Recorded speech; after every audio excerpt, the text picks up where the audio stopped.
Assalamualaikum warahmatullahi wabarakatuh. Waalaikumsalam warahmatullahi wabarakatuh. Ya, selamat pagi anak-anak. Masih di hari Kamis ya. Kamis yang sangat indah ini masih bertemu saya dengan guru biologi Pak Faiz. Ya, dan untuk materi kali ini kita akan melanjutkan materi sebelumnya mengenai pertumbuhan dan perkembangan makhluk hidup.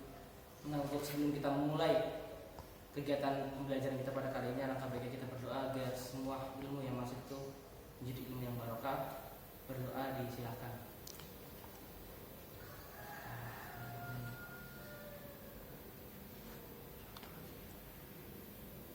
Berdoa selesai. Nah, jadi untuk tujuan pada pembelajaran kali ini kita akan mempelajari tentang pertumbuhan dan perkembangan. Nanti untuk hasil akhirnya diharapkan Anda semua siswa-siswaku bisa memahami faktor-faktor pertumbuhan dan perkembangan, faktor eksternal maupun faktor internal. Nah, yang kita tahu dari pembahasan kita minggu lalu, untuk pertumbuhan sendiri itu menambah jumlah, ukuran, dan massa sel. Dia itu tidak bisa kembali ke kondisi semula dan bersifat kuantitatif atau bisa diukur. Sedangkan untuk perkembangan yang kita tahu, untuk perkembangan itu proses menuju pendewasaan. Dia bersifat kualitatif dan reversibel atau bisa kembali ke seperti semula. Misalkan untuk pada hari ini kita tuh akan membahas tentang faktor eksternal dan faktor internal. Untuk selanjutnya kita dapat melihat video yang akan saya tayangkan. Harapannya dari anak-anakku memperhatikan dan kita bisa mendalami tentang faktor-faktor tersebut.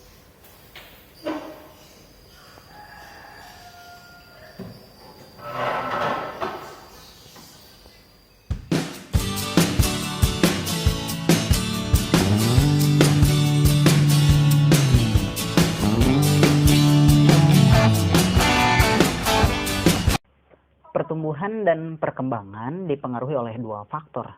Yang pertama yaitu faktor internal atau yang berasal dari tumbuhan itu sendiri.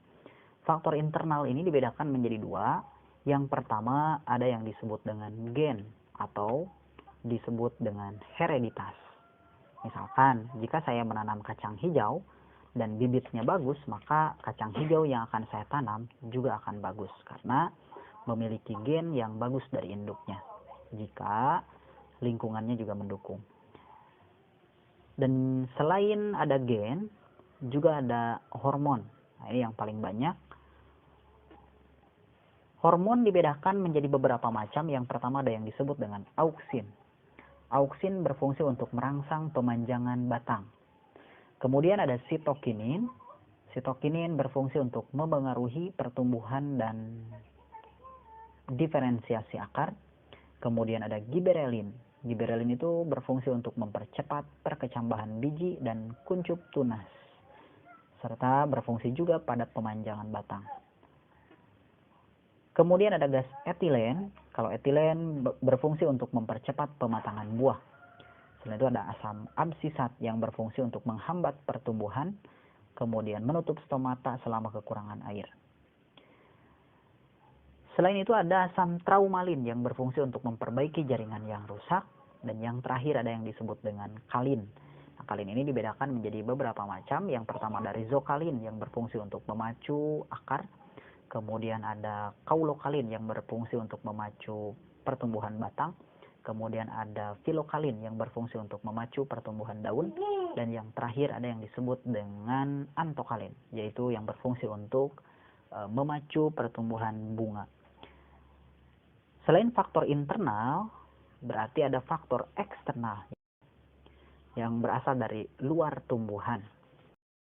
Faktor eksternal ini dibedakan menjadi beberapa macam. Yang pertama ada nutrisi. Nutrisi ini dibedakan menjadi dua. Yang pertama ada makronutrien, kemudian ada mikronutrien. Makronutrien yaitu nutrisi yang dibutuhkan dalam jumlah banyak, sedangkan mikronutrien nutrisi yang dibutuhkan dalam jumlah sedikit, tapi tetap masih harus ada untuk tumbuhan. Yang kedua berarti ada air. Air sangat berpengaruh terhadap pertumbuhan dan perkembangan. Kemudian cahaya. Nah, cahaya ini ada yang disebut dengan etiolasi. Etiolasi itu tumbuh cepat tanpa cahaya. Maka mungkin kalau di sekolah ada percobaan, yaitu menanam biji-bijian, ada yang di tempat gelap, kemudian ada yang di tempat terang. Karena ini berhubungan dengan hormon auksin. Auksin itu efektif kerjanya jika tanpa ada cahaya. Tapi kalau ada cahaya, dia akan terurai atau bahkan rusak. Ya, mungkin kalian juga pernah melihat tanaman yang di tempat gelap tiba-tiba akan membengkok menuju ke tempat yang terang. Selain cahaya, ada suhu. Nah, kalau suhu berhubungan dengan enzim, dan enzim ini akan dipelajari di materi tentang metabolisme. Enzim bekerja efektif pada suhu optimum, jadi jangan terlalu panas atau jangan terlalu dingin. Selain dipengaruhi oleh suhu, enzim juga dipengaruhi oleh pH. Dan yang terakhir, faktor eksternal yang mempengaruhi terhadap pertumbuhan dan perkembangan adalah kelembapan. Nah, itulah faktor-faktor yang mempengaruhi terhadap pertumbuhan dan perkembangan pada tumbuhan. Ya. Nah, setelah kita melihat tayangan dari video yang saya sampaikan, saya ada sedikit media pembelajaran. Jadi kita ada beberapa kartu di sini. Untuk kartu-kartu di sini itu berupa soal dan berupa jawaban. Nanti dari masing-masing anak atau masing-masing kelompok itu mendapatkan kartu soal dan jawaban ini. Nah, dari misalnya soal 1, nanti kalian itu mencari jawabannya di kartu yang saya akan kasih. Nah, selain kalian mencari jawabannya, kalian juga bisa memberi alasan kenapa memilih jawaban tersebut. Nah, mungkin untuk nanti jawaban yang kita dapat akan kita diskusikan dengan tim atau dengan saya sendiri sebagai fasilitator, ya, namanya guru kan, fasilitator. Nah, nanti kita akan kembangkan jawaban tersebut sampai menemukan titik temu yang kita harapkan semua. Mungkin langsung aja ya.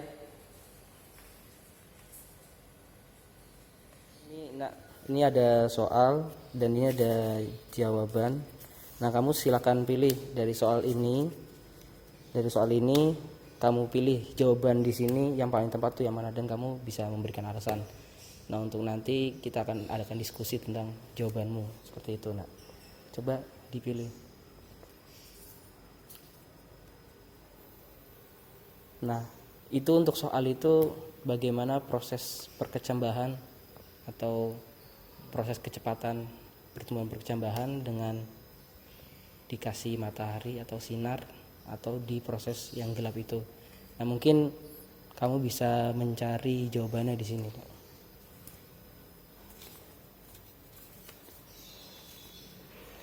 Dan jangan lupa difikirkan ya, atau dikorelasikan apakah jawaban itu benar atau salah. Oke, coba kamu korelasikan itu jawabannya benar nggak? Jawabannya itu kemungkinan ini auksin dan pertumbuhan akar. Auksin dan pertumbuhan akar.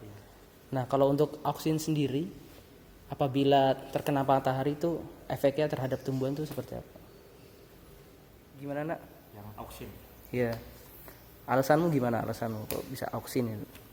Yang saya baca itu yang kemarin di share Bapak Guru, auksin itu tuh buat kalau ada matahari itu dia optimal, dan yang selanjutnya ini kan ada pertumbuhan akar.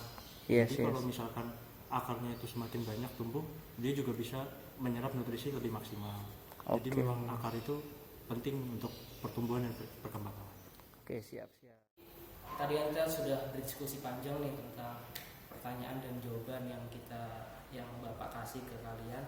Nah, untuk kesimpulan yang kita dapat pada hari ini, jadi untuk faktor-faktor yang mempengaruhi pertumbuhan dan perkembangan suatu makhluk hidup itu ada 2, faktor eksternal dan internal. Kalau pada tumbuhan nih, jadi untuk faktor eksternal sendiri ada suhu, cahaya, air, tanah, dan lain-lain. Dan untuk internalnya itu ada berupa gen dan hormon. Nah, dari masing-masing faktor-faktor tersebut, apabila salah satu atau salah 2 atau salah 3 itu tidak dipenuhi, otomatis akan mempengaruhi pertumbuhan dan perkembangan dari makhluk hidup. Yang pada kali ini kita bahas tentang pertumbuhan dan perkembangan dari tumbuhan. Mungkin saja dari Bapak, apabila ada salah kata mohon maaf, dan jangan lupa nanti untuk lembar kerja siswanya dikerjakan dan dikumpulkan ke Bapak ya. Sekian, sebelum kita mengakhiri pembelajaran pada kali ini, akan kita berdoa terlebih dahulu agar ilmu yang kita dapatkan bermanfaat. Berdoa disilahkan.